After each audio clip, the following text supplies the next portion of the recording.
presentación del jueves de la biodiversidad para el día de hoy tenemos al profesor Orlando Vargas. Nos complace mucho su participación en el ciclo. El profesor Orlando Vargas desde hace 18 años ya se ha vinculado con la Universidad Nacional y en 2002 crea el grupo de restauración ecológica de la Universidad Nacional. Después de la creación se generan importantes trabajos iniciados en la reserva de Cogua. En su línea de investigación ha tenido importantes proyectos académicos, entre ellos más de casi una decena de libros y manuscritos especializados, junto con la participación de sus estudiantes y egresados, ha mantenido fuerte el grupo de restauración. En el 2008 recibió un reconocimiento por parte de la Fundación Alejandro Ángel Escobar relacionado con premios en la modalidad de medio ambiente y desarrollo sostenible. Y en el 2009 organizan el primer Congreso Colombiano de Restauración Ecológica, un evento que realmente ha sentado muchos precedentes en la historia de la disciplina de la restauración ecológica.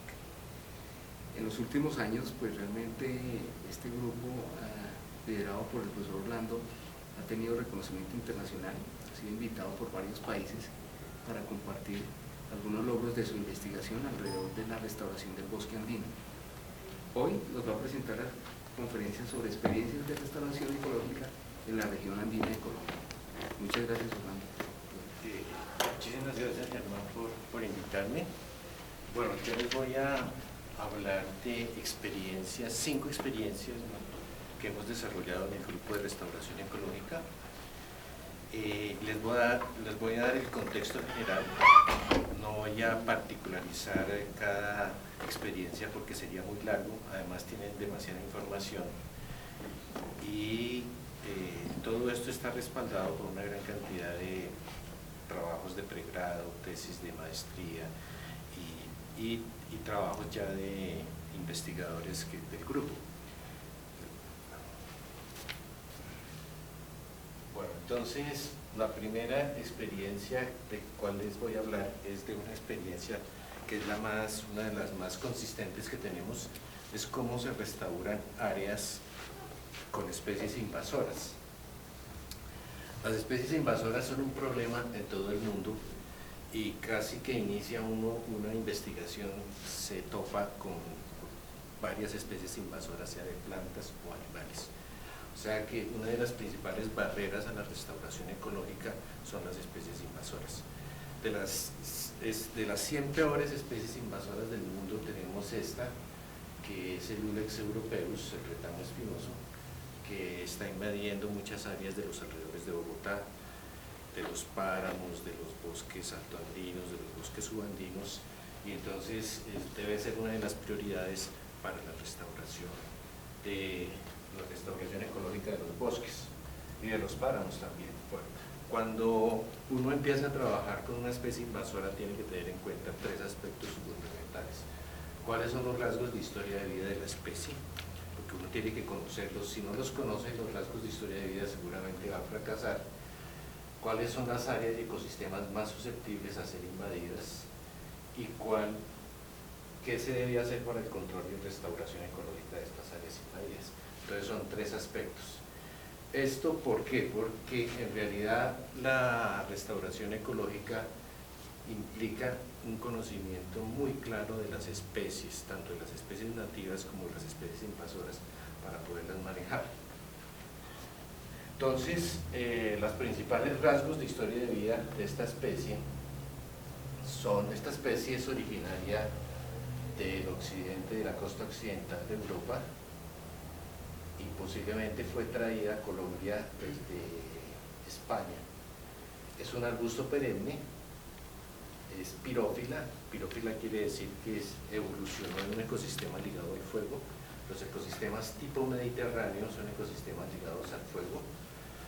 Tiene 2 rasgos importantes reproductivos, tiene reproducción sexual y asexual, forma bancos de semillas, florece todo el año, tiene defensas antiherbívoro, tiene autopolinización, es fijadora de nitrógeno y está asociada a humanos. Bueno, pero el principal rasgo que vamos a ver nosotros para poder restaurar áreas con Ulex europeos es que las especies invasoras son formadoras de parches. Si son formadoras de parches, quiere decir que maximizan la reproducción vegetativa, ¿sí? Y forman bancos de semillas y están produciendo semillas todo el año. Cuando viene un disturbio por fuego, porque la gente lo quema, lo que hacen es estimular la regeneración vegetativa y estimular la expresión de los bancos de semillas. Entonces es un problema porque es prácticamente una lucha, una pelea con esa especie para poderla llegar a ganar y reemplazar las coberturas de Ulex europeos con coberturas nativas. Entonces, muchas de las áreas andinas de Colombia tienen este escenario. Invasiones de retamo espinoso, todo esto es una invasión. Invasiones de gramíneas introducidas, principalmente Penicillium clandestinum, Orchdanatus, Anthoxanthus nodonatum, ¿sí? Son especies invasoras que forman prados. Plantaciones forestales de especies exóticas, ¿sí?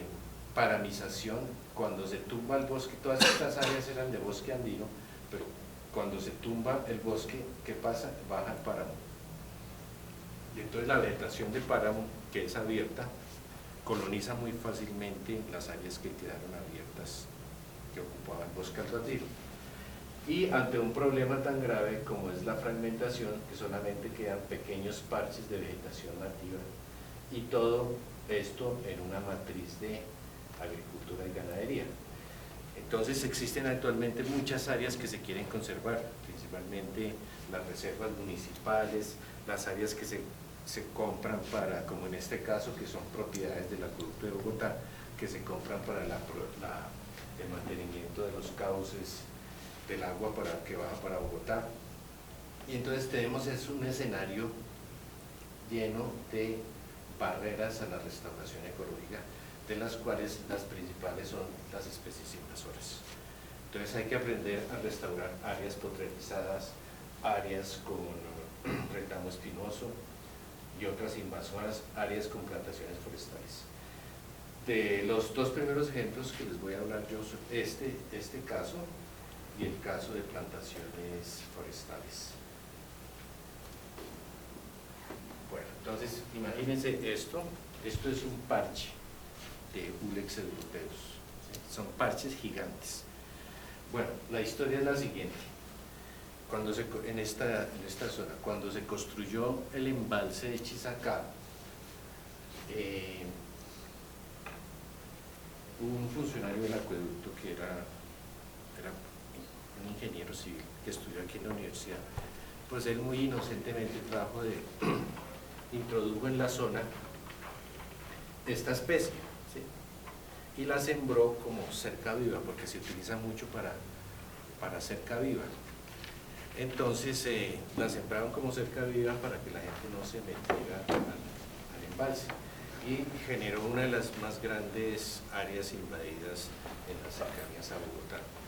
En las cercanías a Bogotá tenemos varias áreas invadidas. Tenemos, por ejemplo, una área muy grave que es en el lado de Huasca, tenemos esta por el lado de Usme y tenemos otra por el lado de Páramo de Guerrero, pero en Colombia ya se están viendo que aumentan y aumentan las áreas, ¿sí?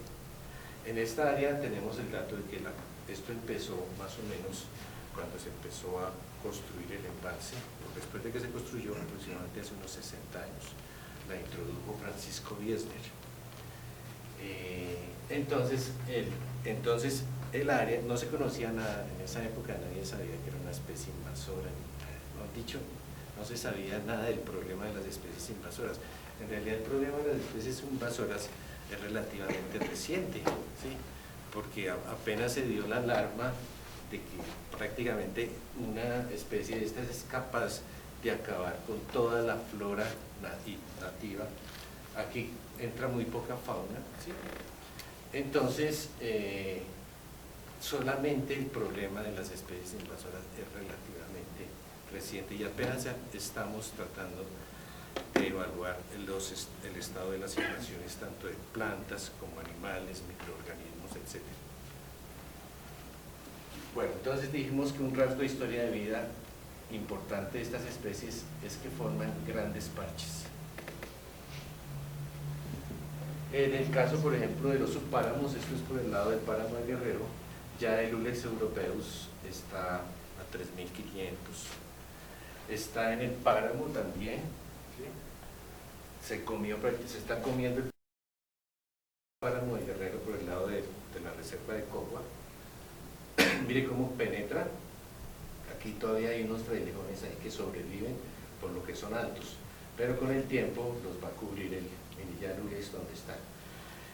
Esto, pues lógicamente, es una de las especies más bravas porque fue introducida, supongamos, a 2.600 metros, ya va a 3.600 y por debajo seguramente que está a 1.800 o algo. Hay un dato de 1.800.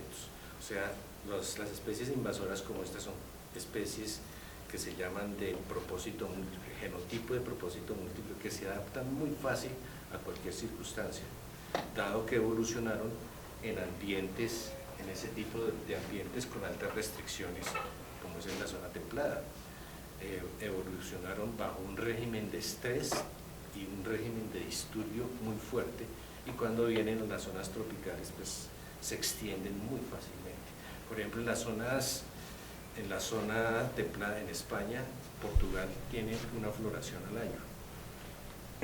En Argentina, que estuve hace poquito, tiene 2, pero aquí está en flor casi todo el año, ¿sí? Aquí, pues, pero con un pico grande, pero prácticamente produce flores durante todo el año. Entonces, mire, por ejemplo, cuando florece, a veces se ve hasta bonito, ¿no? Eso le gusta a la gente, mire, todo eso amarillo, lleno de flores. Entonces la gente lo lleva. Las especies invasoras casi siempre están asociadas a humanos, ¿sí? El humano es el que las lleva, las traslada para todo lado, ¿sí? Y entonces las van sembrando en diferentes sitios y empiezan a extenderse por diferentes zonas. Esto es en la reserva de Cogua, que ya está también invadida. En las zonas que nosotros trabajamos es la zona del embalse de Chisacá. Aquí tenemos, por ejemplo, el mapeo apenas de una vereda, cómo se ha extendido. Se va principalmente por las carreteras, los caminos, penetra las fincas de la gente, etcétera. Y esta es el área, esto tenía retamo. La foto que les mostré ahorita era esto, sino que estas son las áreas que nosotros ya estamos trabajando y que hemos eliminado el retamo. Entonces yo lo que les voy a contar es cómo se puede hacer esa eliminación. Bueno, una de las cosas que hace la gente, porque a la gente se le entra el retamo en las fincas y es un problema. Cuando no se pasa una máquina para agricultura, pues entonces el retamo puede crecer, se pasa a las áreas de pastoreo. Si no se pastorean seguido, entonces se invade, ¿sí? Entonces, por ejemplo, lo que hacen los campesinos es quemarlo. Pero ¿qué pasa después de una quema? Como es una especie pirófila que evolucionó en un ecosistema ligado al fuego, pues la especie está adaptada a resistir fuego y a ser estimulada por el fuego. Acá quedó la biomasa quemada, aquí está la biomasa de rebrotes y lógicamente con rebrotes vegetativos y expresión de los bancos de semillas. Entonces por aquí, aunque este ejemplo no es tan espectacular, aquí está ya la expresión de los bancos de semillas cuando se abre, los rebrotes, y aquí está un área que ya trabajamos también, diferente al anterior. Esta es la salida de agua del embalse. Esta agua va a parar al embalse, a otro embalse, y entonces al embalse de la regadera, y entonces estas áreas, pues lógicamente ya deben llevar ahí unos 40, 50 años. Llevaban, ¿sí? Bueno. Entonces, ¿cuál es el aspecto conceptual para poder trabajar la restauración ecológica? La base de la restauración ecológica es la teoría de la sucesión, la teoría dinámica de la vegetación, ¿sí? Entonces, se supone que la restauración debe ser sucesión dirigida, o también se define como restauración asistida. El investigador asiste a la naturaleza para dirigir la sucesión, pero eso no es tan fácil. Este es el modelo clásico de sucesión en el cual hay un disturbio, por ejemplo, se da un estado S sub 0, aquí empiezan a actuar factores ambientales y hay supervivencia de especies, por ejemplo las que resisten un fuego, las que resisten pastoreo, las que resisten inundación, y entonces esas que resisten forman el estado S1. Y aquí se empiezan a expresar otras especies, por ejemplo las que forman bancos de semillas, las que llegan dispersadas por el viento, dispersadas por animales y forman un estado S1, luego ya se establecen otras, forman un estado S2, así sucesivamente, interacciones, luego viene otro disturbio y se repite la sucesión. Pero cuando se trabaja con especies invasoras, estos modelos casi no funcionan. ¿Por qué? Porque si hay un disturbio y se puede pasar a un estado S1, pero lo coloniza una sola especie, se vuelve, eso es lo que se llama una sucesión cíclica. Entonces lo vuelve a ocupar la misma especie y queda detenida totalmente la sucesión. O sea que la sucesión no avanza en el tiempo ni en el espacio, ¿sí? La sucesión se queda totalmente detenida porque la especie invasora ocupa todo el sitio. Al ocupar todo el sitio, pues no hay un estado S sub 2 ni un estado S sub 3. Y si hay un disturbio, vuelve la especie y repite todo, vuelve a ocupar el mismo sitio. Entonces, los modelos clásicos de sucesión no se pueden utilizar acá, toca utilizar otros modelos, ¿sí? Entonces, yo lo que les voy a explicar es cómo nosotros utilizamos otro modelo que se llaman los modelos de estados, transiciones y umbrales para poder cambiar de estados, de un estado de invasión a otro estado diferente. Entonces nosotros tenemos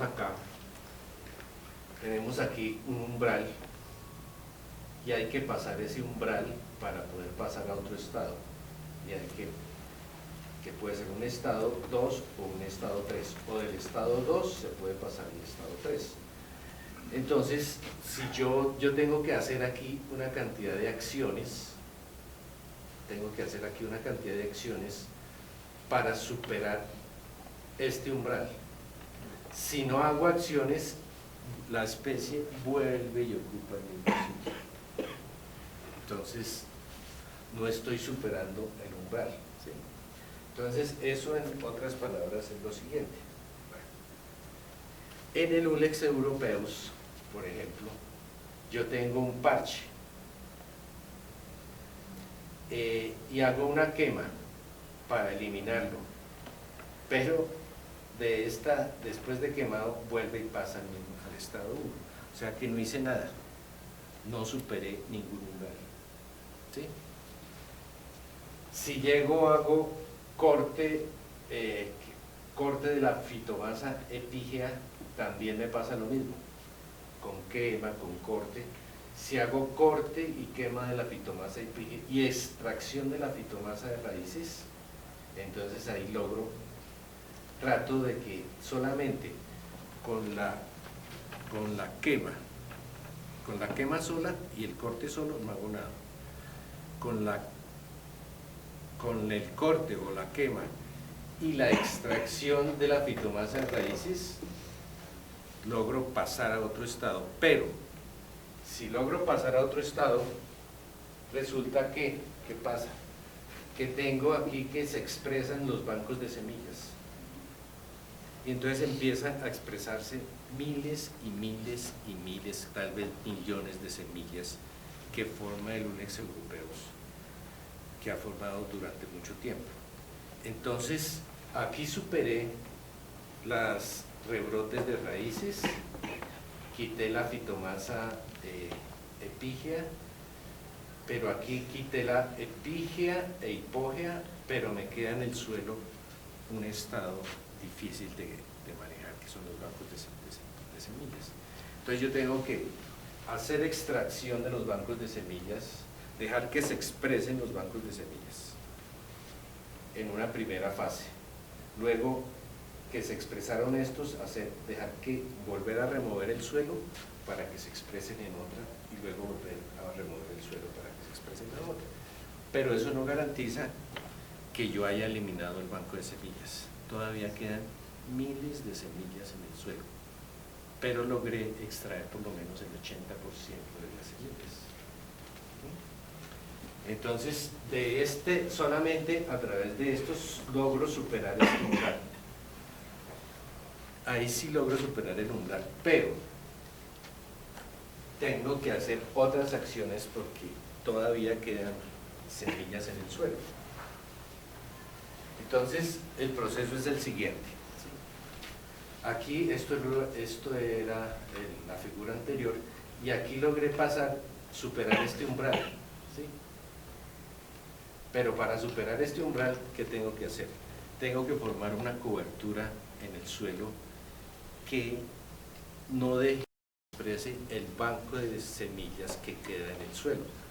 Y entonces, ¿eso cómo lo hago? Eso lo hacemos nosotros utilizando especies de ciclo corto de crecimiento rápido. Eso se llama la formación de doseles de otra fabácea. Mejor dicho, aquí unas fabáceas combaten otras fabáceas. Fabáceas de ciclo largo son combatidas en la restauración por fabáceas de ciclo corto. Entonces, ahorita les explico esto. Crecen rapidísimo lupinos y vicia, ¿sí? Se combinan, se forma un dosel de vicia con lupinos y se forma un dosel que cubre totalmente el suelo. Al cubrirse totalmente el suelo, logro pasar un umbral climático, porque creo un microclima con esas especies que yo introduje, y creo un dosel que impide la expresión de semillas y el crecimiento de plántulas. Entonces logro pasar este umbral. Luego que pasé el umbral con estas especies, tengo que superar otro umbral, porque estas son de ciclo corto. Ellas se mueren al año, ¿sí? Entonces, si se mueren, pues no queda cobertura. Pero me sirvió, ¿para qué? Porque la biomasa que dejan cubre totalmente el suelo. Aquí la clave de la restauración es tener suficiente material para que yo pueda cubrir realmente el suelo.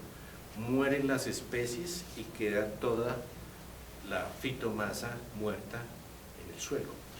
Y entonces esa fitomasa le da sombra a las semillas de lupinos, no se expresan, y si hay plántulas también las ahogan. Entonces, ya con este estado logro pasar a otro estado, que es el estado de arbustos y leñosas arbustivas. Entonces yo tengo que tener listo estas especies para superar este umbral. Y entonces aquí empiezo a formar un nuevo dosel que me ayuda a controlar totalmente la expresión del úlex y que reinvada con otras semillas. Y entonces aquí formo parches de especies. Eso se lo voy a mostrar ahorita, el estado en que va eso. Eso lo llamamos nosotros mosaico de parches en matrices de regeneración natural. Y una vez llegado a esto, pues ya tengo especies de ciclo un poco más largo. Sin embargo, las puras pioneras no son de ciclo tan largo como las especies originales de los bosques andinos. Estas son, al menos en este estado, yo ya tengo una cobertura vegetal y ya he avanzado mucho en la restauración de la zona, porque al menos ya tengo un dosel de árboles pioneros que botan semillas, que forman un nuevo banco de semillas en el suelo, y en caso de que haya un disturbio regeneran rápido y forman un banco de semillas. O sea, en últimas, en este caso, la restauración es como reemplazar los bancos de semillas de invasoras por bancos de semillas de especies nativas. Y de esa forma, pues se ha logrado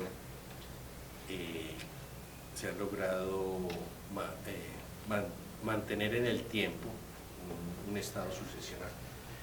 Bueno, este es más o menos, esto no se hace,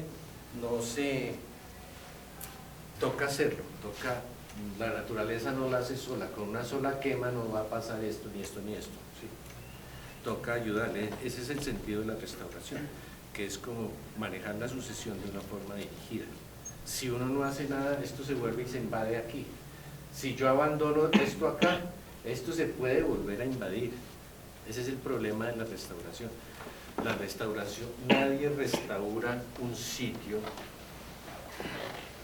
en poco tiempo. Toca seguir monitoreándolo para que no se vuelva a reinvadir.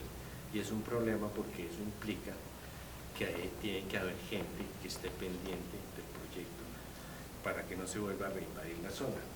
Y resulta que aquí todavía no tenemos, las instituciones colombianas no tienen esa mentalidad de proyectos a largo plazo, sino que ejecutan dineros rápido por el tiempo, por un año, y eso, la restauración y la naturaleza es una cosa de corto, mediano y largo plazo. Este es, de otra forma, el modelo para la zona. El modelo tenía un bosque altoandino, todo esto fue destruida la vegetación original, o sea que se dañó, no hay especies, hay que superar un umbral biótico, luego el suelo no es el conveniente, pero lo que funciona acá es que la gran deforestación de paisajes enteros cambiaron el clima original, cambiaron los microclimas originales, entonces ese es un umbral abiótico, se superó totalmente, y entonces estas tierras fueron dedicadas a agricultura y ganadería, luego empezó la invasión de las especies, luego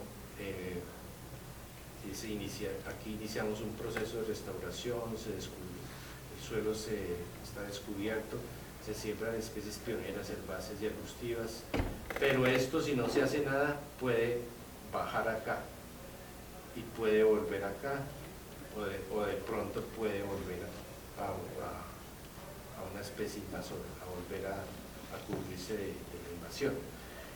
Entonces hay que superar el umbral abiótico, que es con la formación de microclimas con especies de crecimiento rápido. Entonces se va superando, ya hay especies, se introducen las especies pioneras, arbustivas y arbóreas, y puede pasar el umbral biótico con esas especies. Sin embargo, si no se hace nada, puede volver a este sitio o puede bajar, ¿sí? Puede volver a la invasión. Y entonces uno va superando umbrales hasta llegar a un ecosistema restaurado, no al ecosistema original, porque eso ya es imposible volver al ecosistema original, porque ya hay otro clima regional.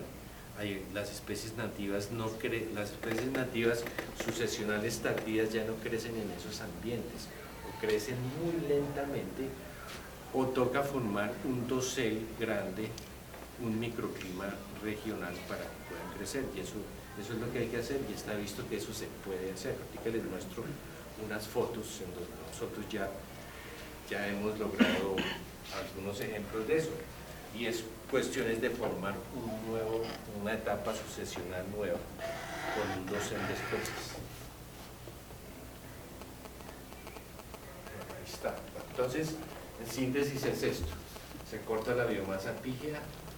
Bueno, nosotros inicialmente quemamos eso, pero la CAR, le avisaron a la CAR, entonces la CAR nos dijo, no quemen, corten y abran un hueco y quemen en el hueco.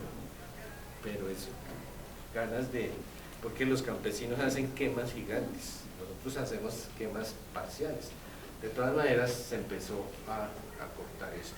Bueno, aquí hay una cosa muy importante, nosotros no cortamos eso, los campesinos de la región son los que trabajan eso. Esto es, pues no estoy hablando de los pasos, pero sí voy mencionando que hacer restauración ecológica sin el apoyo de la gente en la localidad es casi imposible. Uno tiene que tener el apoyo de la gente, el apoyo de los campesinos, el apoyo de los funcionarios, etcétera, para que un proyecto tenga éxito. Y ellos tienen que aprender cómo se restaura. Nosotros en la universidad hacemos cosas a pequeña escala, en parcelas, pero quien tiene que continuar la restauración es la gente de la localidad. Y las instituciones interesadas en la restauración tienen es que pagarles a los campesinos para que restauren sus ecosistemas de común acuerdo con ellos, ¿sí?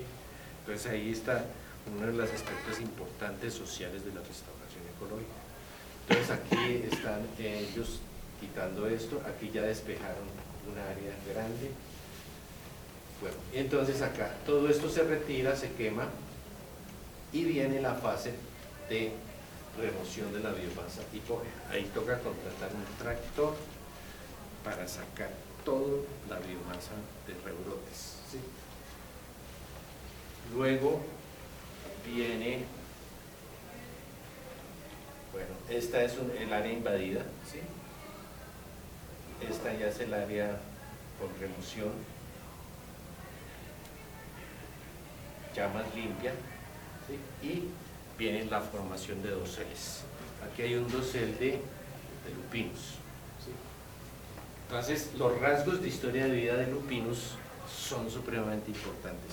Los lupinos toca estudiarlos mucho, los utilizan en todo el mundo, ya se dieron cuenta en todo el mundo que son la clave de la restauración, porque tienen tasas de crecimiento rapidísimas. En México los utilizan en un proyecto, porque son las primeras colonizadoras de áreas alteradas, y sobre todo en sucesiones primarias. Yo creo que hay que estudiarlos porque en su áreas que no tengan casi suelo, materia orgánica, ellos sí colonizan bien porque fijan su propio nitrógeno, ¿sí? Entonces se forman estos doseles. Hasta cambian el paisaje y se ve muy bonito, pero son de ciclo corto. Estas especies son de ciclo corto. Lupinus bogotensis, por ejemplo, muere casi al año, ¿sí? Pero hay otra que nosotros utilizamos formando un dosel herbáceo con un dosel arbustivo, que es una leguminosa que utilizan los agricultores, que se llama vicia bengalensis, es esta. Esta forma un dosel prácticamente cerrado, es buenísima, porque cubre el suelo rápidamente. Entonces, al cubrirlo, si las cosas se hacen bien y hay suficientes semillas y todo, uno puede cubrir totalmente un suelo. Y luego ella muere y queda toda la biomasa en el suelo. Entonces aquí está Lupinus bogotensis, Lupinus mirabilis, y aquí nosotros ya tenemos una especie que se introduce dentro de esas matrices, que es pionera, que ya puede formar un dosel arbóreo, ¿sí? Entonces la idea es que estos nuevos doseles van a formar un microclima que favorece el crecimiento de estas especies, ¿sí? Entonces, ¿cuáles son las especies que hay que introducir? Ahí la importancia de conocer las especies. Nosotros casi no sabemos nada de la cantidad de especies nativas nuestras porque no las hemos empezado a estudiar. Sabemos cómo se llaman, pero no qué hacen, cuáles son los rasgos de historia de vida, cómo se pueden utilizar esos rasgos de historia de vida para la restauración ecológica. Eso casi no lo sabemos. Sabemos todavía muy poquito del potencial de regeneración que tienen los ecosistemas de Colombia para la restauración. Bueno, aquí ya esa área primera, que es la más invadida, ya va en esto. Esta es una foto de hace como 3 años, ¿sí? O 2 años, no recuerdo bien, no tengo el dato. Bueno, ¿qué pasó aquí? Resulta, esto es interesantísimo, resulta que hubo una helada, ¿sí? Cuando uno empieza una restauración ecológica, siguen existiendo disturbios. De pronto se mete una vaca y le daña todo el experimento. aparecen los gurís y le dañan a uno todo el experimento, o aparece alguien que no le pone cuidado a nada y destruye todo, ¿sí? Aquí apareció en esta zona en la restauración ecológica pues van a seguir apareciendo disturbios. Entonces uno puede llegar a tener éxito si selecciona bien las especies, si esas especies después de un disturbio tienen la capacidad de regenerar, ¿sí? Tienen esa capacidad de regenerar, y ahí la vemos, ¿sí? Esta es Verbesina crassirrhamea regenerada ya. O sea que es una especie, eso va uno aprendiendo mucho, es una especie que ante un disturbio pierde la biomasa epígea, pero regenera y vuelve y cubre el sitio rápidamente. En las recomendaciones cuando un ecosistema está restaurado es si las especies que uno seleccionó son resilientes, ¿sí? Vuelven a pesar del disturbio y se recuperan y ocupan el espacio, ¿sí? Entonces el proceso continuó y eso, miren, ya está en esta zona, ya se recuperó. Bueno, y viene la formación de nuevos parches. Estos son los parches de Smalanthus, estos son parches de Verbesina y por aquí hay parches de Baccharis. Entonces la idea es que nosotros ya podemos cubrir ese suelo que potencialmente se puede volver a cubrir de Ulex europeos con parches, ¿sí? Aquí tenemos Smalanthus, miren, aquí está Baccharis, eso se puede ver de otra forma mejor. Entonces la idea es, estas áreas por ejemplo están invadidas, entonces uno empieza a formar parches, los parches siguen creciendo hasta que todo se pueda cubrir, eso se ve de la siguiente forma. Aquí están esos parches, aquí es un parche de Lepechinia, una labiada, parches de Baccharis, parches de Smalanthus, parches de Verbesina, y en una matriz herbácea que regeneró naturalmente después de que se retiró toda la cobertura de Ulex. Entonces ahí ya la probabilidad de que llegue una especie que germine Ulex es mucho más fácilmente controlable. Tocas monitorearlo para ir eliminando. Sin embargo, si no se monitorea y si no se sigue, se puede volver a cubrir porque esa especie es muy fuerte. Solamente cuando ya se tengan doseles altos, ya uno como que ganó la batalla. Entonces, estas zonas van así. Esto es una foto de 2010. Esta foto es 2012, más cerquita. Ya se fue a formar un parche aquí de Baccharis, de Lepechinia, Baccharis. Aquí hay una especie muy importante también que es pionera, que es un solanum, que empieza a formar un parche, ¿sí? Y entonces, ¿qué está pasando acá desde el punto de vista ecológico? Desde el punto de vista ecológico ya hay suficientes semillas en el suelo de otras especies que en caso de un disturbio le pueden competir al Ulex europeo rápidamente y lo pueden cubrir. Por ejemplo, Lupinus forma bancos de semillas, ¿sí? Entonces, después de una quema, por ejemplo, se expresan muy bien los bancos de semillas de Lupinus. Entonces, eso sirve para controlar la invasión. Pero la idea es tener especies pioneras de crecimiento más rápido que puedan cubrir rápidamente el sitio. Esto está así, 2012. Lógicamente, pues, si nosotros hubiéramos seguido con este proyecto, pues ya hubiéramos cubierto todo esto, pero las limitantes a la restauración ecológica primero es el tiempo del proyecto y es la cantidad de material que uno necesita, que no se consigue en viveros comerciales. Toca tener un vivero para propagarla. Ahorita les muestro, pues nosotros tenemos un vivero ahí en esa zona y logramos propagar muchas especies, pero insuficientes para el tamaño del problema, ¿sí? Porque cuando uno ya quiera restaurar un área gigante no tiene material suficiente para restaurarla, ¿sí? Y eso se puede, Está visto que se puede. Todo se puede. Aquí está, mira, la foto, una foto más. Por ejemplo, aquí está, esto salió del banco de semillas, estos son lupinos. Ellos siguen saliendo del banco de semillas y siguen cubriendo áreas. O sea que, en realidad, lo bonito de esto es, dicen que la restauración ecológica es la prueba ácida de la ecología. Es decir, si uno sabe ecología, puede aplicar eso, ¿sí? Si no sabe, pues... Entonces, realmente toca aprender a ver cómo es que se ensamblan las comunidades en la naturaleza. Y uno tiene que remediar cómo se ensamblan las comunidades en la naturaleza y para poder aplicar ese conocimiento. Y una de las claves está en los rasgos de historia de vida de las especies que uno elige y en las capacidad que tienen esas especies de persistir a pesar de un disturbio, ¿sí? Entonces persisten, si aquí viene un disturbio, ellas van a persistir, o sea, no se perdió el tiempo, no se van a morir todas.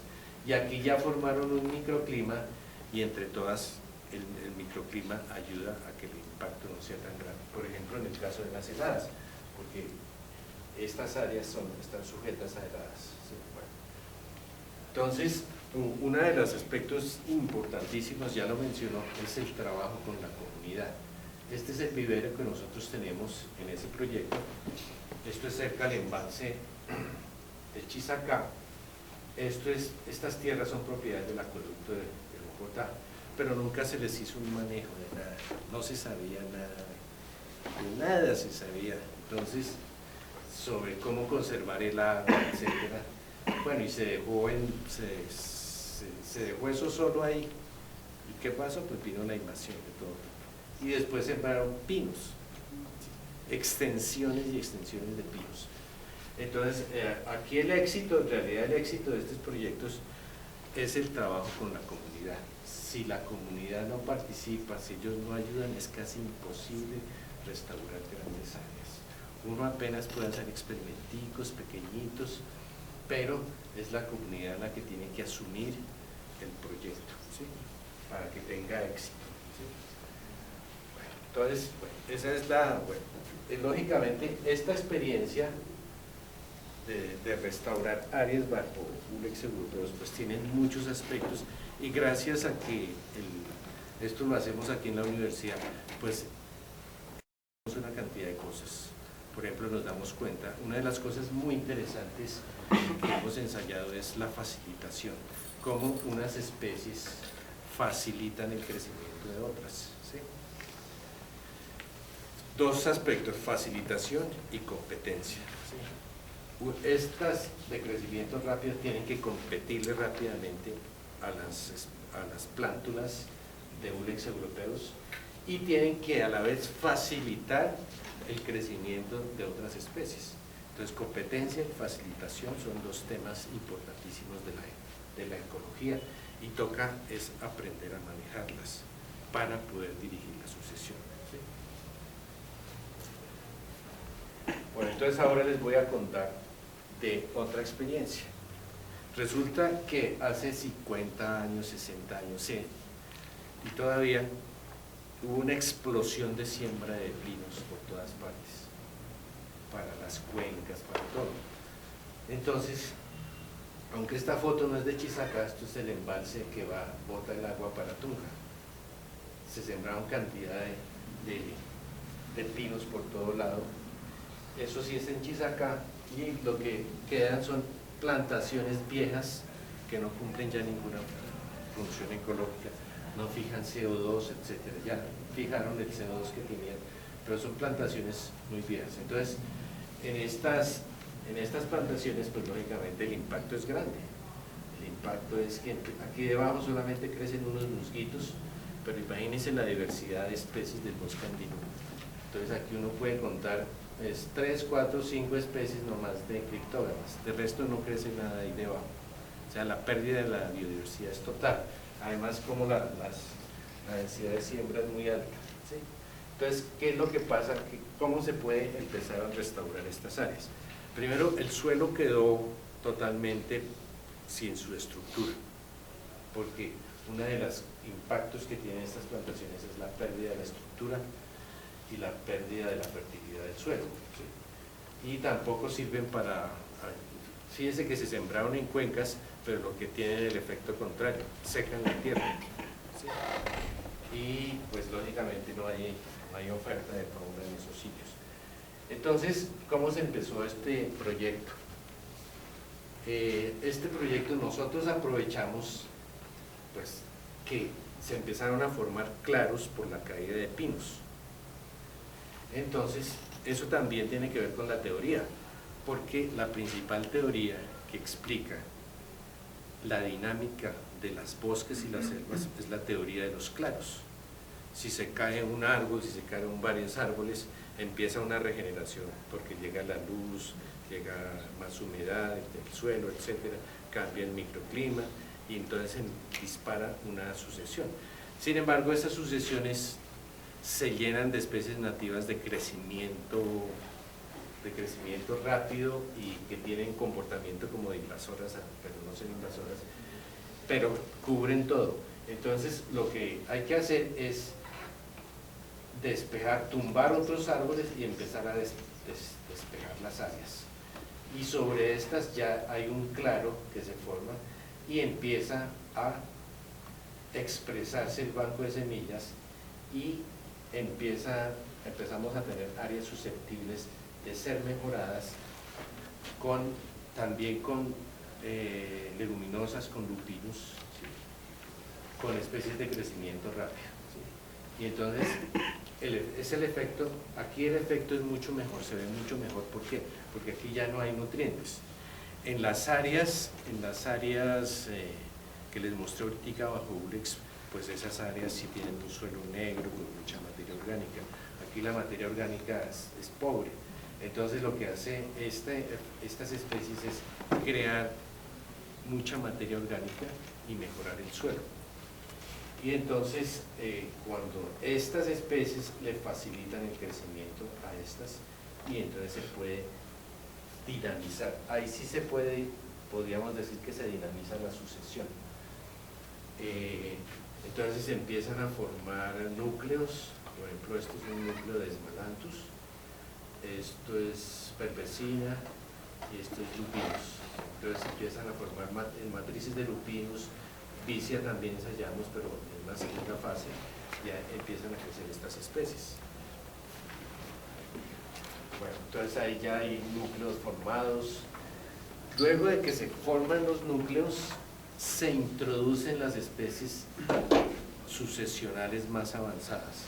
Aquí tenemos balea, aquí tenemos, bueno, aunque esta especie no es propiamente del bosque altoandino Citarexilum, pero crece bien, Weimania, Oreopanax, Viburnum. Estas especies ya están creciendo bien. ¿Por qué? Porque ya tienen una materia orgánica en el suelo. Y lo más importante que hemos descubierto es que el microclima que se forma es lo fundamental. Porque en áreas abiertas, sin un dosel, estas especies casi no crecen. Por ejemplo, Weimania casi no crece, ¿sí? Esta foto la tomamos aquí con Arturo, que está aquí hace poquito. Este es un Oreopanas que ya está como de 1,60. Mire, y aquí está Arturo. Esto está como de 1,60 también. Esto es impresionante porque las Weimanias no crecen así al área abierta. Aquí sí, porque a pesar de que el suelo todavía puede estar muy pobre de nutrientes, las especies tienen suficientes nutrientes para poder crecer rápido. Mire, por ejemplo, esta especie. Entonces, la conclusión aquí, ¿cuál es? Solamente para la restauración del bosque andino, si uno no tiene un dosel formado por especies pioneras, es casi imposible hacer la restauración. Entonces, las especies que hay que introducir son las especies de crecimiento rápido.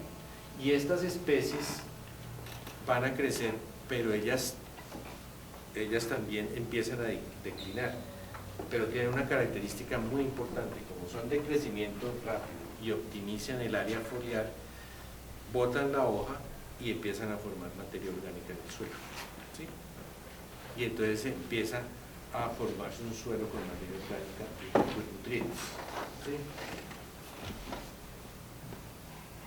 Bueno, pues entonces aquí está un ejemplo, esto fue en 2008, esto ya es 2010 y esto es 2012. O sea que la restauración de esas áreas es viable, ¿sí? Es viable la restauración de esas áreas. El problema es que haya una política para hacerlo. ¿Y quién pone el billete? La universidad pone el conocimiento, pero ¿quién va a poner el billete para restaurar todas esas áreas degradadas que ya no fijan CO2? Y es muy importante ligar la restauración ecológica a la fijación de CO2. Por ejemplo, aquí ya todo este CO2 que se ha fijado, ¿sí? Toda la materia orgánica que se ha producido. Y después vienen las de siguiente etapa sucesional. Y entonces lo que hace uno es ir reemplazando y reemplazando. Entonces eso funciona y se puede hacer. Y aquí sí se puede, la misma naturaleza empieza a dinamizar la sucesión. Entonces, bueno, esto tiene varios experimentos, ¿sí?, que se hicieron. Uno fue el trabajo de la tesis de Arturo, la tesis de Liz.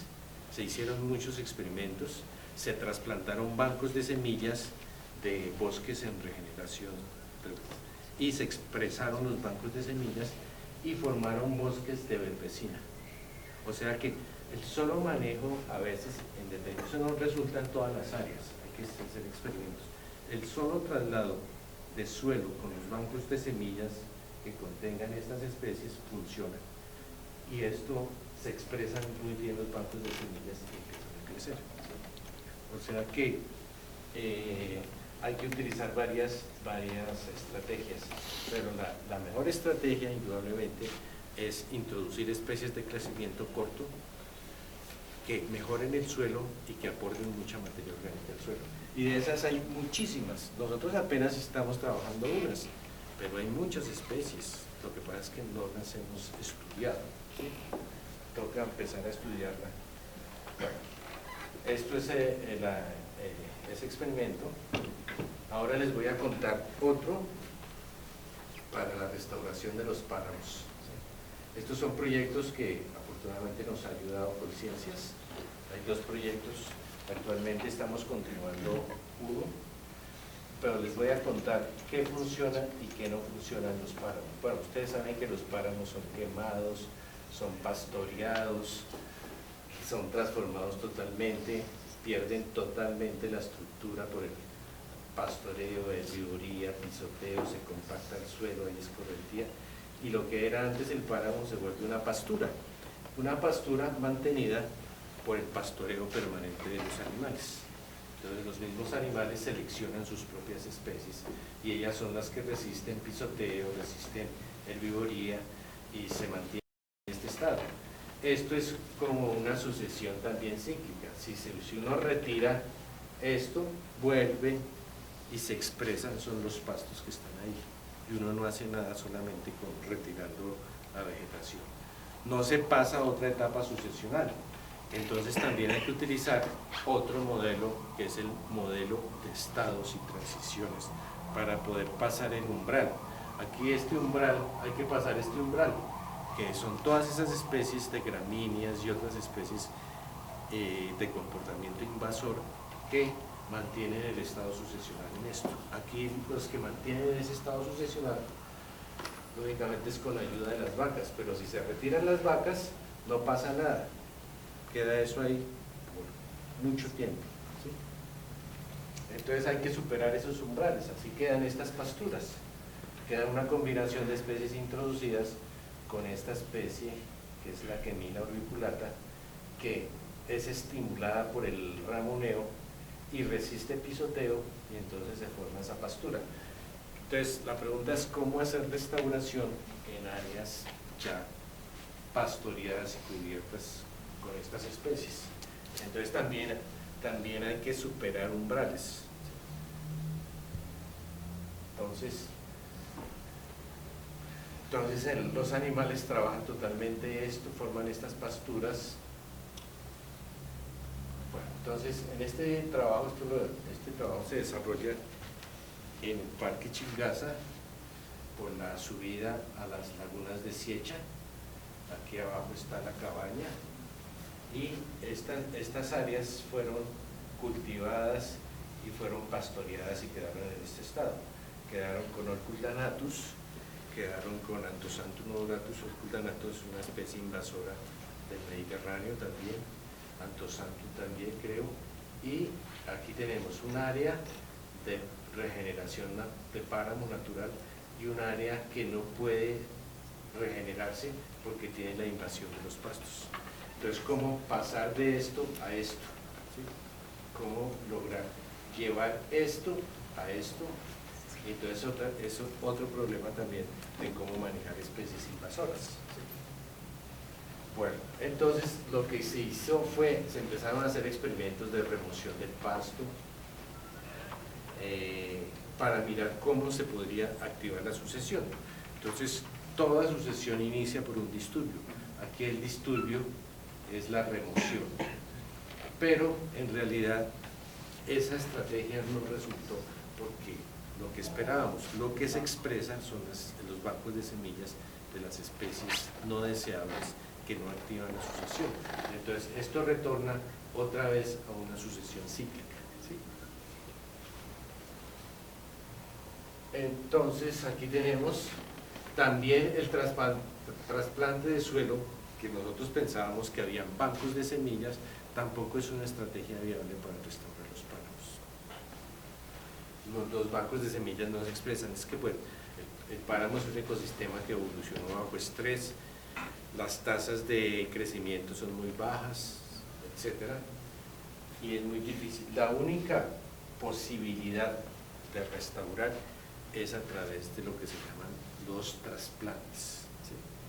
Esto se puede hacer en áreas de conservación, donde todavía existen áreas con una oferta de especies que se puede utilizar para la restauración. Entonces hicimos dos cosas: trasplantes de macollas, porque lo primero que hay que hacer es como restaurar la fisonomía del páramo. Uno lo que a veces se hace es eso, es una primera fase en todos los proyectos de restauración, es de restaurar una fisonomía.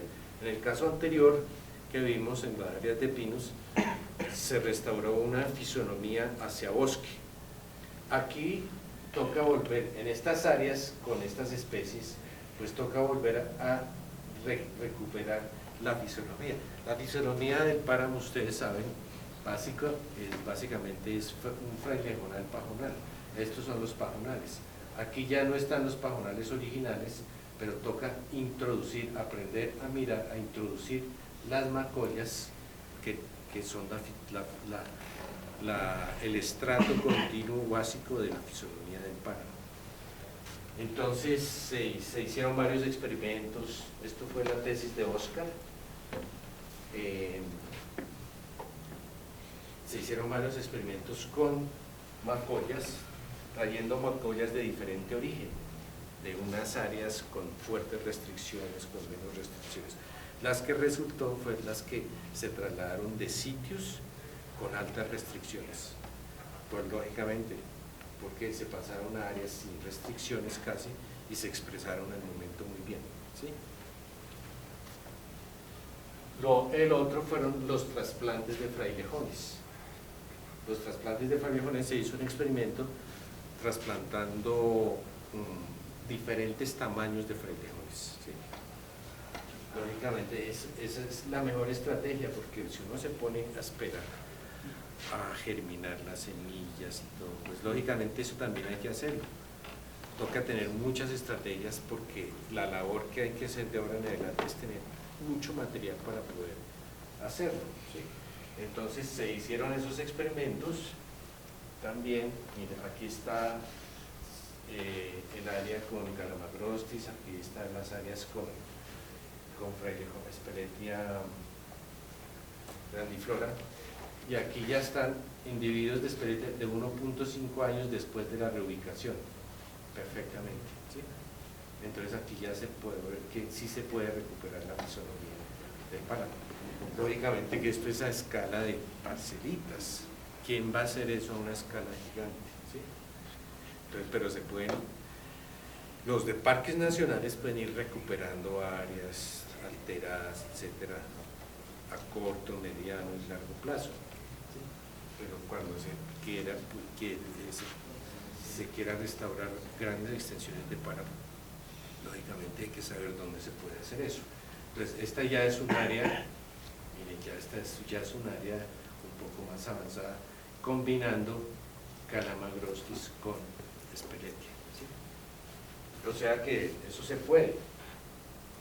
Miren, aquí está la foto más reciente, ya están más grandes, estas son ya las macollas, ahí van los frailejones, o sea que uno puede decir más o menos, bueno, listo, restauramos la fisonomía, ahora toca reintroducir la cantidad de especies de baja abundancia que tiene, todas las que acompañan una comunidad, que son siempre las especies raras, las especies de baja abundancia.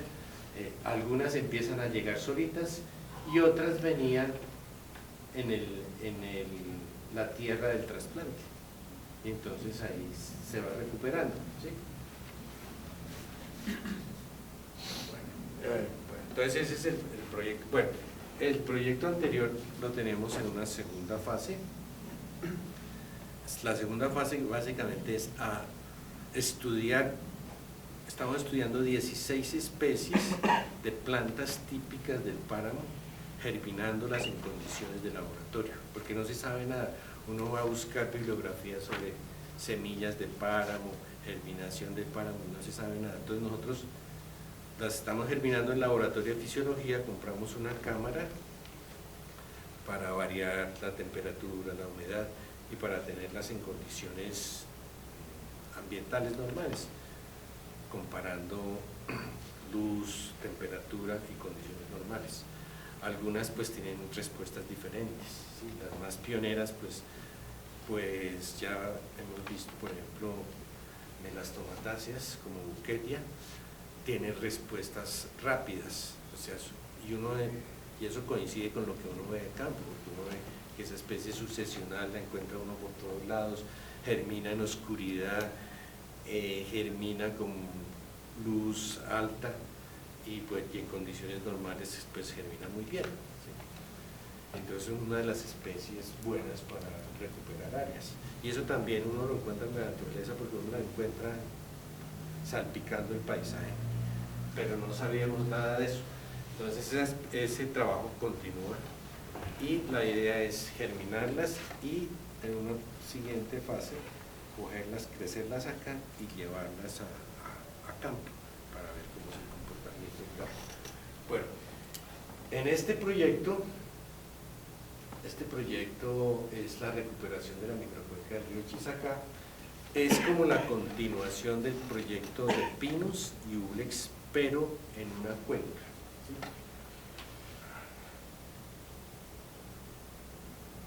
Bueno, aquí está, esto es en el páramo de Sumapaz, aquí está, este es el nacimiento del río Chisacá.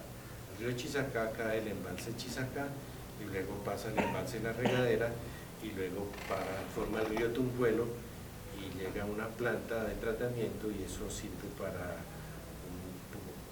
porcentajes pequeños para acueducto de los barrios, algunos barrios del sur, pero esto en el futuro puede ser una de las fuentes de agua para Bogotá. Entonces ahí está la cuenca, aquí está el embalse, ustedes empiezan a ver, aquí está el páramo, aquí va la cuenquita, y aquí viene todo lo que se hace en la cuenca, que ahorita les voy a mostrar el estado de la cuenca. Entonces empieza a haber siembra de papa en unas pendientes pero fuertes. Ahí está la papa. Erosión, mire, esto es en pendiente acá, mire la erosión, todo esto va a parar al río, mire hasta dónde llega el uso, ¿sí? Y mire aquí, casi ya no hay nada de vegetación original, hasta aquí llega el pastoreo. Entonces, una de las cosas que hay que hacer, si se quiere realmente conservar el agua, adaptarse al cambio climático, es la restauración de los bosques de ribera. ¿Sí? Hay una norma del Código de los Recursos Naturales que está vigente que dice que hay que dejar 30 metros desde el borde hacia adentro. 30 metros, pero eso no se cumple para nada, ¿sí? Y tampoco es que se haga cumplir. Además, estos sitios son de gente supremamente pobre, que si le quitan un pedacito nomás ahí, pues se arma un problema grave. Entonces la idea es cómo restaurar esto con participación de la comunidad. Y este proyecto se llama así, restauración con participación de la comunidad de una microcuenca, porque toca enseñarle a la gente cómo se debería hacer, ¿sí? Entonces, en este estudio se hizo primero evaluamos el subsistema socioeconómico, evaluamos lo que queda del estado del subsistema natural que eran áreas pues, de bosque alto andino ya acabadas y páramo en la parte de arriba que sí tienen su estatus de conservación porque es propiedad del acueducto y es un parque nacional, que es el Parque Nacional Sumapaz. Y ver cómo el conocimiento de lo socioeconómico, lo natural, lo podemos aplicar a la restauración, ¿sí? Y entonces esos conocimientos se van con participación de la comunidad para ver cómo se puede recuperar la microcuenca. Esto yo creo que a futuro es lo que tiene que predominar, ¿sí? La capacitación de la gente para que restaure sus ecosistemas y recupere sus servicios ambientales, en este caso el agua, ¿sí? Entonces toca empezar a mirar cómo se estructuran esos proyectos. Entonces nosotros lo que hicimos fue empezar a estudiar cuáles eran los bosques de ribera. Entonces a pesar de que esa cuenca está destruida, hay otras cuencas cercanas que sirven de referencia para mirar cuál era la vegetación original de esas áreas, ¿sí? Aquí tenemos un arbolito estrella que yo creo que va a ser la clave de la restauración de muchas cuencas, que es Polylepis. Polylepis es una rosácea, le dicen colorado. Todavía quedan bosques en la cuenca que da hacia el otro lado de la cuenca de Chisacá, ¿sí? Entonces todavía, y este arbolito, pues lógicamente en la historia paleoecológica de los alrededores de Bogotá, así como cuando bajaron los hielos y bajó el páramo, este se extendió muchísimo. En los diagramas de Van der Hamen hay franjas continuas de Polylepis. En Perú y en Ecuador tienen varios Polylepis. Este es de origen austral-antártico y allá tienen unos Polylepis que los propagan muy fácil. Polylepis incana, lo cortan y se propaga vegetativamente muy bien, pero hicimos ensayos y no logramos propagarlo. En el jardín botánico están creciendo dos, o sea que crece aquí a la altura de Bogotá, crecen bien. Esta especie toca estudiarla mucho. Nosotros empezamos con esta especie porque la tenemos en la mira para a largo plazo poder restaurar la cuenca, primero porque es una especie que aguanta heladas, sube por allá hasta 4.500 en el Cocuy, ¿sí? Sube por todas las morrenas, formaba los bosques de ribera de estas zonas, porque todavía quedan allá en Sumapaz. Entonces es una de las especies importantísimas para la restauración. Entonces empezamos nosotros a trabajar en estas áreas que son propiedad del acueducto, que estaban invadidas por retamo, con potreros. Empezamos acá. Y el proyecto lo que va a hacer es hacer aquí en estas zonas, ustedes ven aquí que tiene un diseño, unas siembras para enseñarle a la gente cuáles son las especies importantes. Eso lo llamamos el aula ambiental. Había proyectado construir un aula, pero el acueducto le dio miedo, el funcionario de turno le dio miedo firmar, autorizar, y no la construimos, ¿sí? Pero la idea era, en esta zona que es propiedad del acueducto, aquí empieza el embalse aquí viene el río, si ven acá el río, entra y aquí llega el embalse. Entonces esta área sería como el área piloto de restauración para enseñarle a la comunidad a restaurar sus ecosistemas. Esto está funcionando, el proyecto ya no tiene presupuesto, pero esperamos que hay varias instituciones interesadas en refinanciarlo, pero eso será hasta el otro año. Y entonces aquí empezamos con un diseño de especies, etcétera, y aquí también todo esto es el área donde la gente va a aprender a restaurar el área. Y hacia este lado tenemos el vivero. Entonces estas áreas más o menos en el futuro van a ser lo siguiente. Estas son, aquí está el río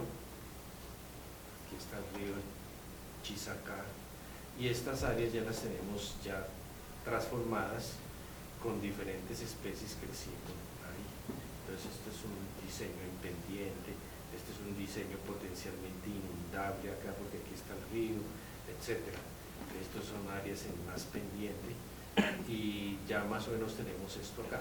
El problema, como les dije, es que las instituciones estén interesadas en refinanciar el proyecto para proyectarlo en toda la cuenca.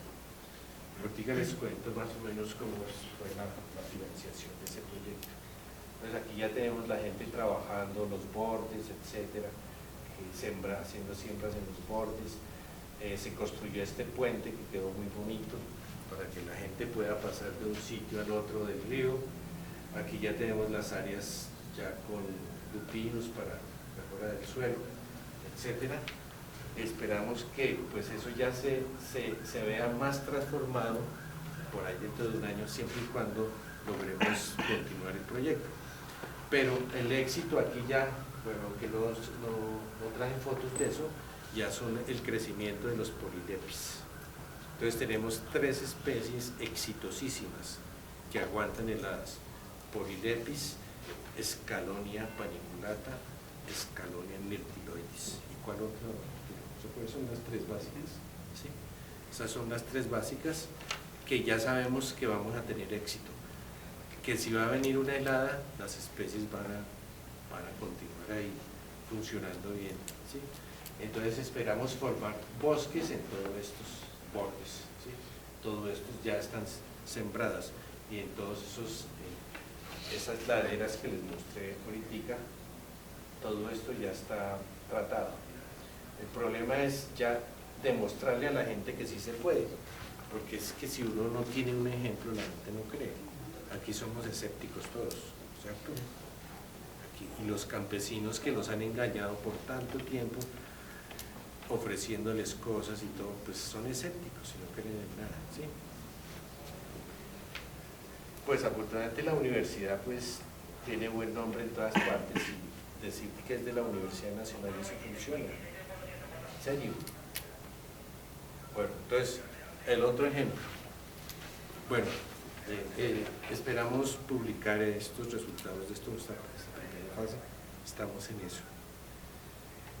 Este es un proyecto que empezó porque nos llamaron y nos dijeron: mire, estos humedales tienen Ulex europeus. Entonces nosotros fuimos y el problema no eran Ulex, el problema eran otras especies.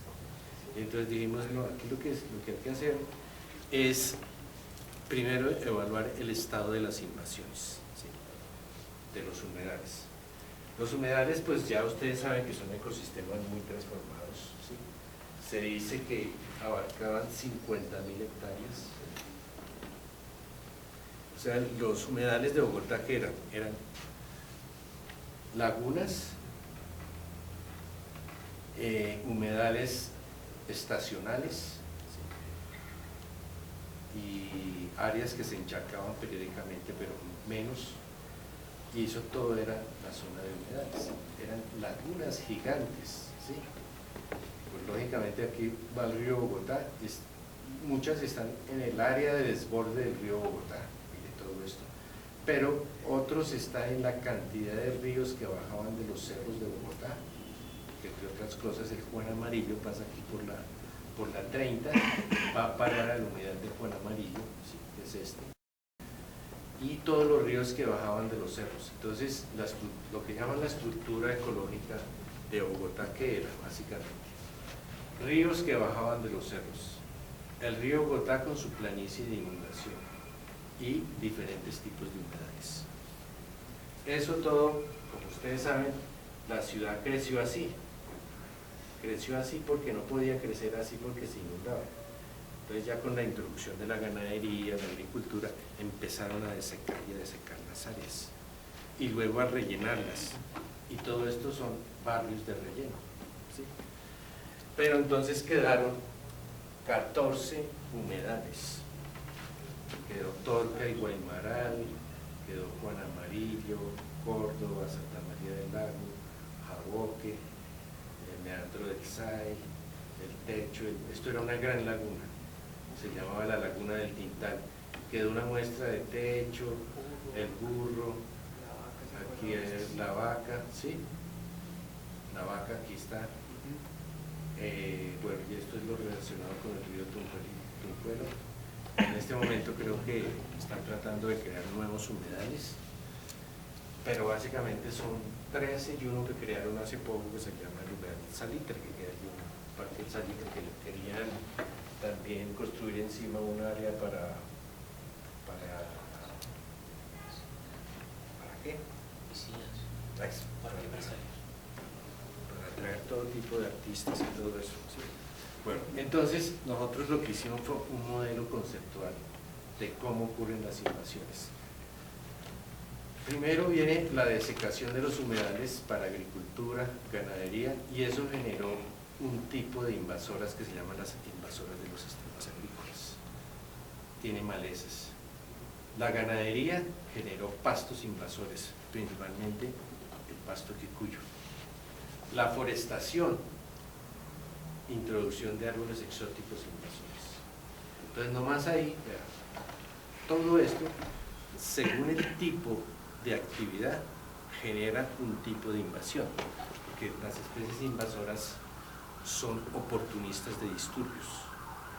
Y entonces, los disturbios por agricultura generan un tipo de invasoras, los por ganadería otro tipo, los por forestación otro tipo. La construcción de caminos, carreteras y ferrocarriles, ruderales, las que van por todos los caminos, los botaderos, las urbanizaciones. Aquí viene el más grande de los grupos de especies invasoras de los humedales, las plantas de jardín. Todas esas se vuelven invasoras, ¿sí o no, Gustavo? Está moviendo la cabeza. Se vuelven invasoras, penetran en esos humedales. O la gente las siembra o ellas llegan solitas, ¿sí? La colmatación, por urbanización, industrias, construcción de canales, etcétera, se colmata y forma también unas especies acuáticas enraizadas de borde que son invasoras, que se junto con la contaminación y la colmatación cierran prácticamente el espejo de agua. Les muestro eso. Entonces aquí tenemos el problema, ¿sí? Aquí tenemos un humedal, vienen de acá, por ejemplo, especies de afuera, y estas vienen y se instalan aquí. Y aquí el área más susceptible a la invasión son los bordes y las áreas colmatadas, ¿sí? Entonces, ¿esto qué produce? Una homogenización totalmente de los humedales. Homogenización por especies invasoras en este sitio, principalmente el pasto quicuyo, y en estas zonas por especies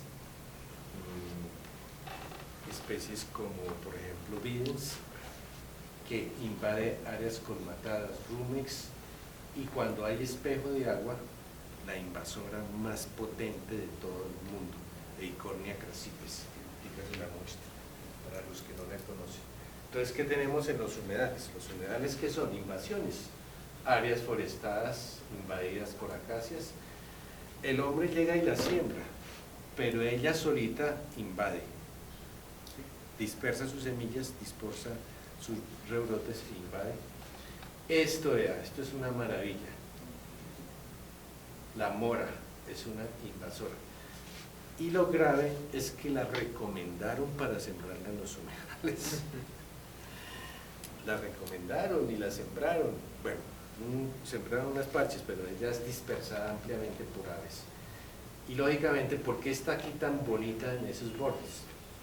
Porque las áreas de borde tienen agua permanente y tienen exceso de nutrientes, y todo crece ahí exageradamente. Son formadoras de parches. Fíjense que la mora, a pesar de que es una especie nativa, en condiciones abiertas y en condiciones de altos nutrientes se vuelven como especies invasoras, y hay que declararlas como especies invasoras, porque la definición de especie invasora es que es una especie introducida, ¿sí?, que causa daño a los ecosistemas, pero estas no son introducidas, sino que cuando hay tanto disturbio, estas son oportunistas de disturbio y tienen comportamiento invasor, o sea que las especies nativas también son invasoras. Sin embargo, en la definición de invasora no dice eso, ¿sí? Luego viene acá áreas totalmente colmatadas, con buena agua y terrizadas, entonces eso da para la invasión de tifas. Y este borde, la invasión de pasto quicuyo. Entonces el problema de los humedales también es un problema de invasiones. Entonces aquí tenemos, por ejemplo, áreas altamente colmatadas. Mira, aquí el pasto quicuyo, aquí están los bordes, y esto es áreas totalmente colmatadas con Eichhornia crassipes.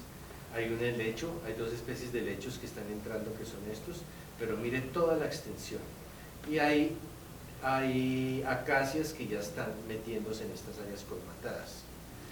Entonces, estas áreas colmatadas, ¿cómo se pueden manejar? La única forma de manejarlas es retirando toda la acumulación por cientos de años que se ha colmatado todo esto, y se le ha unido a esa colmatación la contaminación, y entonces esto, cualquier especie invasora aprovecha exceso de nutrientes, agua, e invade totalmente.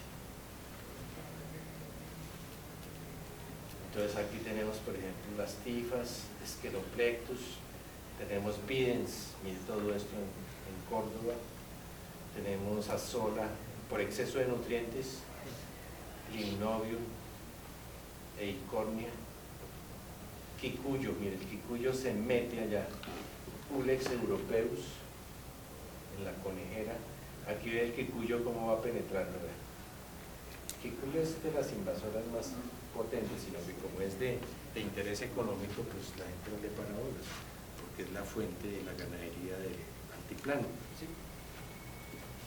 Pero esa especie invadió todo, que hasta aquí la universidad la invadió en todas partes.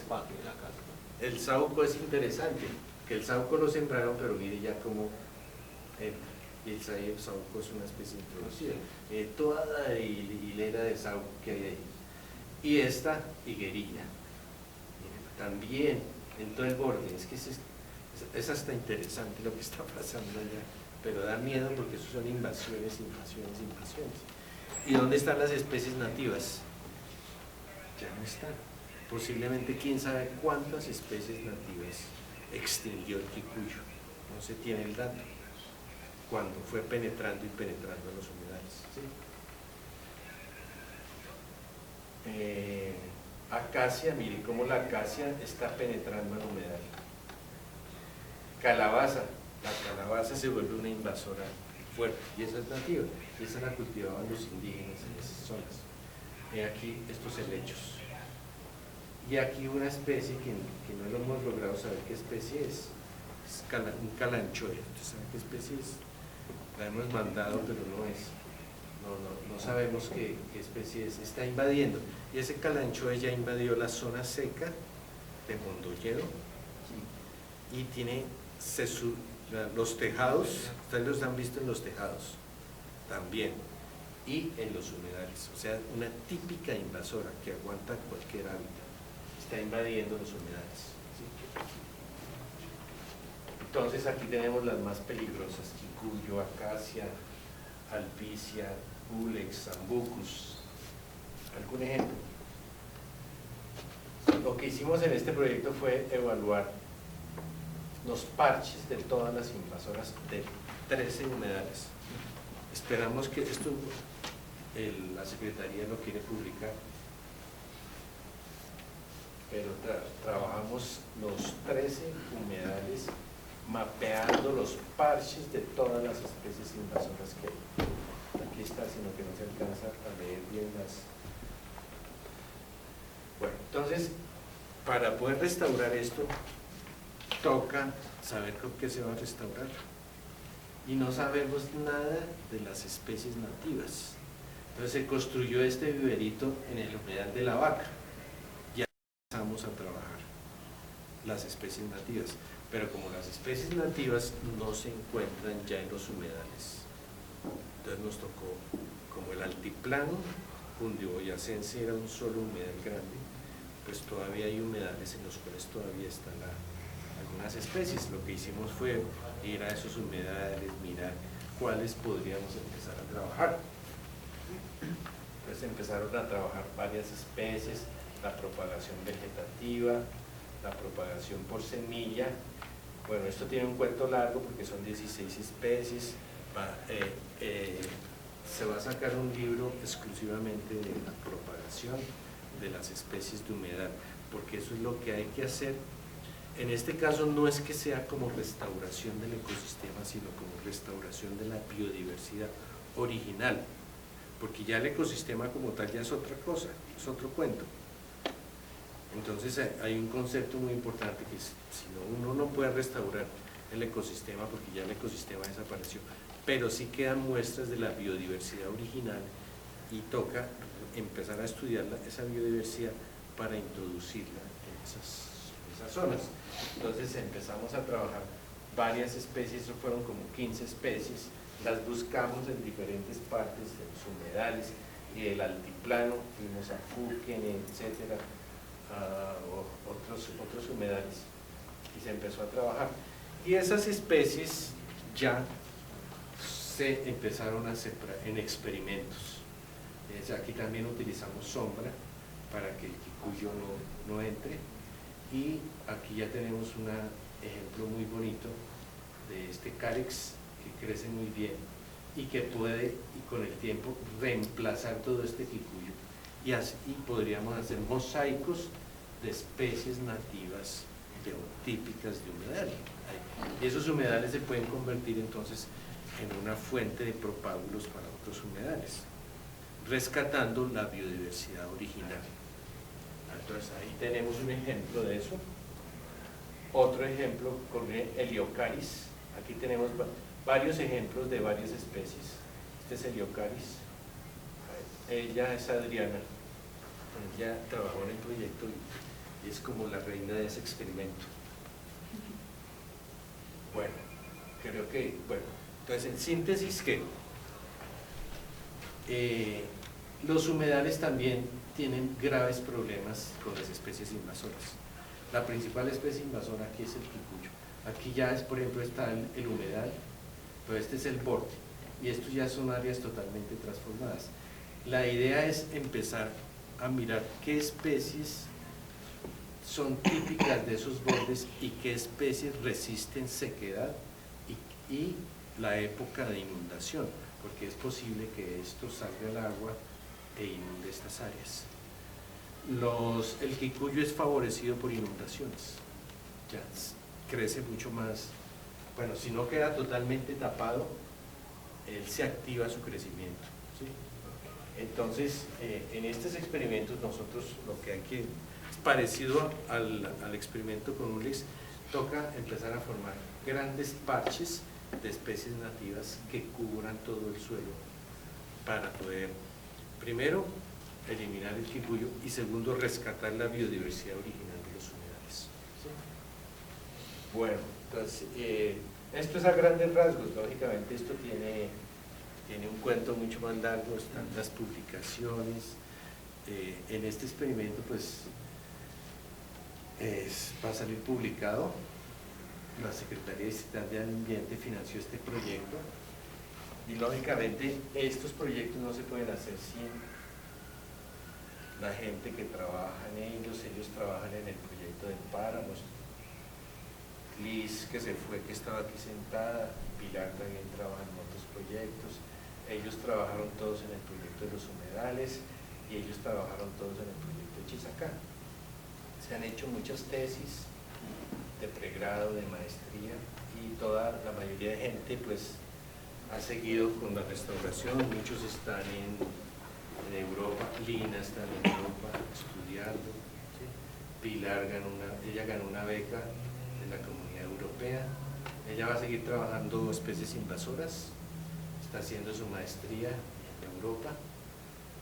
Pilar ganó una beca para México. Bueno, Olga consiguió trabajo, todas su trabajo. ¿Y ahora quién restaura? Ha pasado mucha gente ahí. Bueno, y lo más importante es que esto se ha hecho es porque nos han apoyado, ¿sí? ¿Y quiénes nos han apoyado? Básicamente, conciencias, porque si realmente uno no tiene un método de investigación, no puede aplicar nada. Y esto es pura ecología aplicada. Y Conciencias nos ha apoyado en varios proyectos para que a pequeña escala hagamos experimentos, y eso se puede aplicar después a gran escala. Y entonces a gran escala después nos ha apoyado la Secretaría Distrital de Ambiente, pero inicialmente nos apoyó mucho el acueducto, bueno, el Jardín Botánico también, no está acá, se me olvidó, parques nacionales, y en el último proyecto, el de la microcuenca,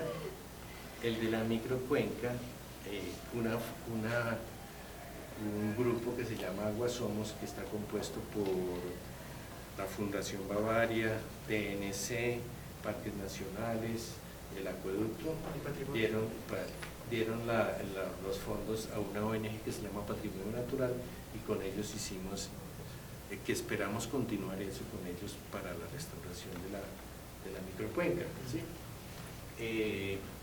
Creo que era eso. Bueno, y los que no conocen el grupo, hay muchos PDFs aquí en esta dirección. Y también hay otra noticia buena. Afortunadamente, pues aquí en Colombia hay gente muy activa en esto de la restauración, hay diferentes grupos también. Nosotros organizamos, como dijo Germán, el primer Congreso Colombiano de Restauración, pero ahorita está organizando el Congreso Iberoamericano de Restauración Ecológica, el grupo de la Universidad Javeriana. Eso se va a realizar en la última semana de julio, para los que estén interesados en presentar sus trabajos en ese congreso. Va a ser supremamente importante porque es un congreso iberoamericano, va a venir mucha gente y es la oportunidad de presentar los trabajos en eso. Entonces, la restauración ya tiene un movimiento muy bueno en Colombia, que es reconocido por otros países. Pues a mí pues me han invitado a hablar de cómo se ha hecho acá, etcétera, y afortunadamente pues se están haciendo cosas importantes. Ahorita estamos colaborando con el Ministerio del Ambiente en el Plan Nacional de Restauración, y va a tener un anexo que se llaman las guías técnicas para la restauración de los ecosistemas de Colombia, que lo hicimos aquí en la universidad. Eso va a salir un anexo, eso lo están estudiando y creo que lo van a lanzar, si no es este año, a principios del otro año, el Plan Nacional de Restauración Ecológica, que es producto de toda la actividad de muchos grupos en Colombia que están trabajando el tema. Pero en realidad el tema es fuerte, es porque las universidades han asumido el tema. Ahorita toca es capacitar a mucha gente para que se apliquen todos estos conocimientos en las corporaciones, en las ONGs, etc. Pero eso ya en cierta forma se ha empezado. La dificultad grande de la restauración ecológica es que los proyectos tengan continuidad. Muchísimas gracias.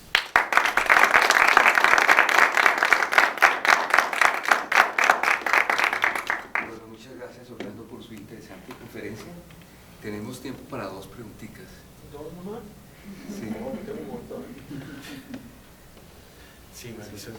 Profe, ante todo felicitarlo por esa tenacidad de aplicar el conocimiento biológico a resolver problemas pues, muy concretos, ¿no? En un tema tan difícil. Y una pregunta que tengo es si en todas estas experiencias de todos estos años, pues que se ha aprendido la biología reproductiva y la polinización en los procesos, Sí, porque sí. me parece que es una pieza de información muy importante, un insumo que entraría a dinamizar los procesos mismos de restauración. Sí, Marisol, esa es una de las barreras a la restauración, porque si se pierden los polinizadores, no hay dispersión de semillas, se pierden también los dispersores, los polinizadores, y es una de las barreras a la restauración. Y eso es otro de los temas de restaurar, porque un servicio ambiental es la polinización, que tal vez es de los servicios ambientales más importantes. Y tal vez en proyectos de restauración se puede demostrar que ya han hecho trabajo sobre eso, como recuperando la biodiversidad regional o restaurando ecosistemas, se rescata la polinización, porque todo está lleno de especies invasoras que disminuyen los polinizadores. Pero esa es una línea de investigación. Alcanzamos a presentar un proyecto sobre eso, pero no salimos favorecidos. ¿Sí? Gustavo. Bueno, pues más que pregunta, yo diría que pues, alguien quisiera pues como aportar algo en pequeñas cosas. En el ejemplo que puso Orlando de algunas especies invasoras, ricinos comunes, que es africana, Sí. puede ser un puente excelente en restauración. Vi un ensayo en el Quindío en el que, a propósito, en un pastizal, sembraron totalmente todo ¿De ricinos? de ricinos, y cuando el ricinos creció, entonces le metieron robles, nogales, ya. cedros, todo eso, y 8 años después que yo vi el ensayo, esos árboles tienen 20, 25 metros, Y ya desapareció el y ricino. no, me descoñeté buscando siquiera una plántula y no había. Entonces, Sí. podría ser una cosa Sí, muy hay un interesante. tema interesante en restauración, es cómo utilizar especies invasoras para, en etapas sucesionales previas para restaurar. El problema es que de pronto se restaura esa área, pero se invadan otras áreas. En este caso Sí, no ocurrió. otras áreas cercanas. ¿Sí? Ahora, Porque, perdón. por ejemplo, hay un caso interesante, es lo que están haciendo en el Bajo Cauca antioqueño, que hay una estudiante de posgrado que está haciendo la tesis en eso, yo la acompañé al sitio, es en la minería de oro. En la minería de oro siembran una especie, una acacia, que se llama Acacia magium, una invasora pero berraquísima, pero es lo único que crece en esas áreas totalmente peladas. Toda lavada, sí. Toda lavada. Entonces, eso es bueno, pero hay que manejarlo. Pero ya la invasión va por todos los bordes de carretera, etc. Ese es el problema, que se sale y puede causar después problemas si no se maneja. Pero a mí me pareció una cosa espectacular. Allá siembran 3 leguminosas. Acacia magium, que es un árbol que, puro en el suelo, en la roca pelada, en los peladeros, y es lo único que crece ahí. Pero también crece otra leguminosa superficial, ay, se me olvidó el Kudzu. nombre. Kudzu, eso, Kudzu, que es otra leguminosa. Y una que le dicen vitabosa, que es otra leguminosa nativa, que es, ¿se acuerda el ojo de buey? ¿Se acuerda? Sí, una mucuna. Mucuna. Muy bien, Gustavo, gracias. Mucuna. Entonces siembran Acacia magium, Kudzu y mucuna. Y forman, como son leguminosas, empiezan a cubrir el suelo. Y luego siembran especies nativas. A mí me pareció muy interesante eso. El problema es que uno ya ve Acacia magium metida por todos lados. Eso es grave. Es grave. Que es lo que pasa, por ejemplo, con buena intención trajeron esta forrajera de Centroamérica, la leucaena, leucocéfala, Leucaena, que y hoy es una- está por todas las carreteras del país de tierra caliente y es una invasora Una de invasora, mierda. pero brava. Sí, sí. Está Bueno, en perdón, todas hay partes. otro aporte, diría yo, es en el caso de Polilepis, que tú sabes, desde muchos años atrás anduvimos en esto, nunca hemos encontrado semillas de Polilepis, al menos en las poblaciones de Sumapaz, pero la planta tiene una curiosidad como que regenera por las raíces. Entonces uno saca los martillitos estos y eso es lo que hay en el jardín botánico, por ejemplo. Es bien trabajoso, no sé si hormonado, no sé qué, a partir de esta. No se ha hecho estudios sobre Estaca eso. no hay mucho trabajo, pero no es tan fácil. Nosotros hemos tenido éxito, Arturo, como en un 70%, sacando los rebrotes Ah, sí, de la esos raíz. no fallan. Esos no fallan. Y esos son los que ya tenemos creciendo de este tamaño, que desafortunadamente no traje una foto para mirar, para mostrarla. Pero esa especie es supremamente importante estudiarla. Muy bueno. Y mirar a ver por qué no produce semilla o alguna cosa. Toca buscar fondos para financiar unas tesis o para trabajar esa especie, aunque sea para mirar cuál es el problema por estaca, etc. Porque Bueno, si no tuviéramos esos bosquecitos así, pues no podríamos sacar los rebrotes. Finalmente, la foto del borde y la siembra de papa, para tu ejemplo, es desafortunada. Es desafortunada porque en realidad ese cultivo de papa que hay ahí no es de ningún pobre. Pobre el infeliz que vive ahí. Pero el dueño de ese papal invierte entre 30 y 50 millones para sacar esa cosecha. Es uno de los paperos de aquí de Abasto. Entonces eso es un problema social bien jodido, que fíjate que ahí no es tal de que los metros que le hacen falta, ¿no? Es un rico Pues, que arrasa con todo. Lo mismo en Guerrero. Sí, Son en los Guerrero es Son los patético. grandes paperos que echan máquina y transforman el papel.